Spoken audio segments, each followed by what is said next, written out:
Abre comigo em 2º livro de Samuel, capítulo 13. Nós vamos falar hoje de um assunto que para mim é fundamental para a liderança. Você já viu um líder que feriu alguém com linguagem, não já? A maioria das pessoas que estão fora da igreja hoje estão feridas com um pastor. Você sabia que existe, isso é estatística, tá? Não é chute não, é estatística. Existe a mesma quantidade de crentes no Brasil dentro da igreja, é a mesma quantidade de crentes feridos fora da igreja. Quanto nós temos hoje? Vamos chutar aqui, 25 milhões de crentes no Brasil? Então nós temos 50 milhões na verdade. 25 que estão dentro da igreja, 25 que estão em casa e não entram mais na igreja porque foram feridos, em geral pela linguagem. Às vezes até na linguagem de como tirar a oferta ele fica ferido e não entra.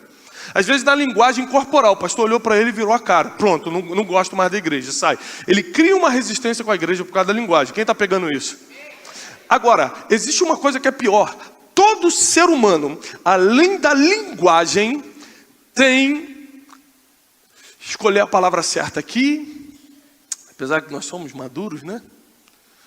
Com exceção de alguns irmãos que estão ali conversando. O irmão está muito preocupado. Uma mensagem. Escute. Todo ser humano tem algo dentro de si que é destrutivo, que é mal. O lado escuro. Um desejo incontrolável. Todo ser humano tem dentro de si algo que ele não contaria para ninguém. Por mais que ele nunca tenha efetuado, a vontade está aqui. Às vezes é consciente, às vezes é inconsciente. Quando uma pessoa entra na minha equipe, ele passa por uma série de pessoas. Quando ele chega em mim, eu só tenho uma pergunta para fazer para ele. A única pergunta que eu faço, pastor Silmar, é: do que você gosta? A pessoa: como assim do que eu gosto? Você gosta de quê? De mulher, de homem, de pornografia? Que isso, pastor? Eu não gosto de... Então sai da minha equipe porque você é mentiroso. Do que você gosta? De alguma coisa você gosta, não fala. Às vezes você é um homem casado, tem filhos, mas gosta de um homem. Fala porque o demônio está nele? Não, porque diferente de você que não foi abusado na infância, ele foi. Então quando ele pensa em sexualidade, ele pensa em homem, não em mulher. Não tem nada de demônio até agora. Até agora é psicologia, é trauma na infância. Pornografia. Gosto de mulher, ou seja, não tem problema em gostar de mulher. Se ele é heterossexual, tem que gostar de mulher. O problema é que ele já é casado. Só que ele gosta muito. Então a única coisa que eu pergunto é: o que você gosta? Não para eu te excluir da equipe, só para a gente andar na luz juntos. Que eu também gosto de algumas coisas, você também gosta, ótimo, mas não é porque gosta que a gente vai fazer. Por isso que tem o versículo: já não vivo mais eu, já não é mais o que eu gosto, é o que Cristo quer em mim. Porque Ele está vivendo em mim. Então querer, gostar, até aí não tem problema nenhum, portanto que esteja na luz para a gente matar juntos. Porque sozinho você vai cair e vai ferir outras pessoas, como a linguagem fere, essa maldade que está dentro de você vai ferir outras pessoas. Muitas pessoas não querem mais estar debaixo de líderes, não querem mais estar em igrejas, não querem mais estar debaixo de um comando espiritual, porque foram feridas, às vezes não diretamente, às vezes por um escândalo, às vezes por algo que soube, às vezes por um tipo de linguagem ou maldade feita pelo líder. Alguma injustiça que brotou dele. E existem muitas coisas em nós que podem ser mortas ou alimentadas. Então, quando eu converso com alguém, por exemplo, alguém me procura, alguém relevante, ou um líder, senta comigo e fala assim: cara, me dá um conselho. Eu falei assim: fala para mim o que você gosta. Aí o cara... Porque ninguém quer botar na mesa o que gosta, é impressionante. Se a pessoa chega e fala assim: pastor, eu gosto de pornografia, eu tenho um problema com isso. Eu falei assim: amém, cara, vamos morar junto, vamos botar luz. E é o seguinte, né? Você não pode mais acessar celular sozinho, você não pode, bota um conjunto de ajudas para eles ali, 1, 2, 3 pontos para cumprir, que aí dificilmente ele vai cair só se ele quiser mesmo. Porque por desprevenção, não sei se existe essa palavra, né? Por não estar prevenido, é que não vai ser. Agora olha como é que isso é bíblico e isso destrói muita gente. Eu gostaria muito que você começasse a anotar a partir de agora. Segundo livro de Samuel, capítulo 13. Aconteceu depois disso que, tendo Absalão, filho de Davi, uma irmã formosa, cujo nome era Tamar, Aminon, filho de Davi também, amou-a. Angustiou-se Aminon até adoecer, porque Tamar, sua irmã, era virgem. E parecia aos olhos de Aminon dificultoso fazer-lhe alguma coisa. Vamos lá. Qual era a maldade que estava escondida em Aminon, filho do rei, sucessor real, um homem que poderia um dia ter um cargo importante em Israel, sangue nobre nas veias? Qual era o desejo oculto de Aminon? Qual o nome que se dá isso? Relação sexual entre irmãos? Incesto. Incesto é uma coisa que você falaria com alguém? Botaria assim na mesa? Gente, eu estou com um problema. Qual é o seu problema? Eu sou meio incestuoso, eu penso sexualmente em pessoas da minha família. Você falaria isso com alguém? Sim ou não, pessoal? Não, é muito complicado isso. Mexe com tudo, mexe com a nossa estrutura mental, emocional, mexe com o que a gente acredita espiritualmente. Eu vou morrer com isso, mas não falo para ninguém. Então, Aminon nunca falou para ninguém que tinha desejos sexuais por sua irmã. Porque é muito estranho isso, até naquela época. Hoje, no mundo liberal do jeito que está, não pode. Imagina 2000 anos atrás em Israel. 3000 anos atrás, desculpe. Em Israel, mais difícil ainda. Aí ele começa a criar esses desejos a ponto de se angustiar, porque ele sabia que não dava para fazer nada. Primeiro porque era irmã, segundo porque era virgem. E a cultura em Israel era quem tira a virgindade da menina casa com ela. Ele não podia casar porque era irmão. Então ele entra numa angústia porque começa um conflito de pensamentos, aquela confusão mental. Ele percebe que não tem como alimentar aquele sentimento negativo, não tem como botar para fora aquela maldade. Então ele começa a adoecer. Repare comigo a continuação do versículo, que agora você vai entender a mensagem de hoje. Tinha, porém, Aminon um amigo.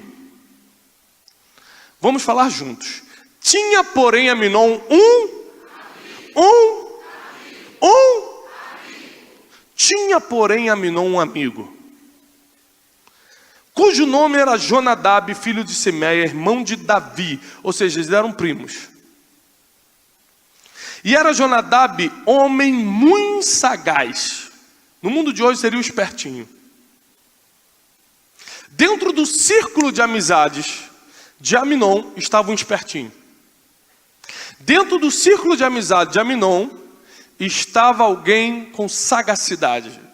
Estava alguém que conseguia fazer uma armadilha. Estava alguém que conseguia pensar com mais maldade do que aquele sentimento que estava dentro dele. Versículo 4. E ele lhe disse: por que tu de manhã em manhã tanto emagreces, sendo tu filho do rei? Você não vai contar para mim? Então Jonadab percebe que Aminon não está bem, está emagrecendo, não está comendo, está aflito, está angustiado, e fala: poxa, eu sou teu amigo, eu estou aqui te guardando, te protegendo, você não vai contar para mim o que está acontecendo? Aí ele falou, ele já estava angustiado, você já está no desespero, e ele falou: tá bom. E disse a Aminon: eu amo a Tamar, irmã de Absalão, meu irmão. Ele não chamava de irmã, porque eram do mesmo pai, mas de mães diferentes. E Jonadab lhe disse: deita-te na tua cama, finge-te de doente, e quando teu pai vier te visitar, você diz: peço-te que minha irmã Tamar venha e me dê de comer pão, e prepare a comida diante dos meus olhos, para que eu veja e coma da sua mão. Então deitou-se, pois Aminon fingiu-se de doente, o rei foi visitá-lo, e começa a história. Presta atenção. Um amigo percebe, um amigo real, da família real, que era parente da família real, que estava dentro do palácio, que convivia com o filho do rei. Quem é que é filho do rei? Tem algum filho do rei aqui? Um amigo que convivia com o filho do rei, que tinha acesso ao filho do rei, fala assim: você está angustiado, pô bispo, você tá cansado, está emagrecendo, o paletó está fechando, eu estou assustado com isso. O que acontece? Esse paletó nunca fechou. É que eu estou com inveja porque o meu não está fechando mais. Aí a Aminon chega e fala assim, olha, a verdade é que eu não aguento mais. Eu amo a Tamar. Ele falou, eu amo. Já Jonadab interpretou, eu quero. Porque se você estiver andando com pessoas sagazes, elas vão mal interpretar as tuas palavras e vão te dar uma armadilha ao invés de uma estratégia.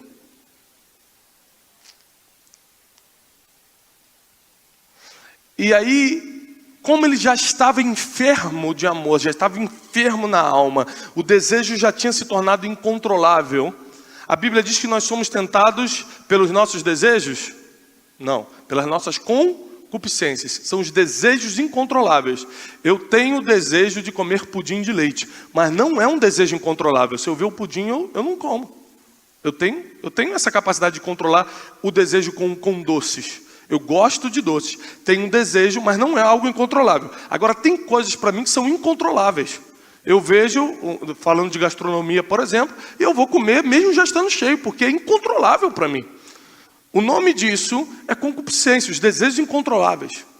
Por isso que todo desejo incontrolável tem que estar na mesa, na luz, porque mais cedo ou mais tarde você vai acabar dando um jeito de realizar. E aí, Jonadab tinha uma estratégia do mal, ou seja, uma armadilha. Ele falou assim, se deita. Essa ideia não estava na cabeça de Aminon, essa ideia estava na cabeça do amigo esperto dele. Deita, finge de doente, chama teu pai, ele pensa até no respaldo. Chama teu pai para convidar Tamar, para estar tudo oficializado pelo rei. Quando Tamar vier te servir, você faz o que quer com ela. Tamar veio, Aminon segurou ela à força, estuprou a própria irmã, e jogou para fora do quarto. Ela falou assim, não faz isso. Agora que você fez o que fez, chama Davi e vamos tentar um acordo. Nem que seja de casamento, para a gente sair dessa situação. E ele não teve solução, ele não teve o que fazer. Ele não sabia como conduzir depois que o ato foi consolidado. Fechou a porta e mandou ela embora. Quem não estava lá? Jonadab. Porque os amigos espertos só estão na hora de armar a armadilha. Na hora de sair dela, eles desaparecem. Jonadab nunca vai estar contigo depois que você vai ter que resolver o problema.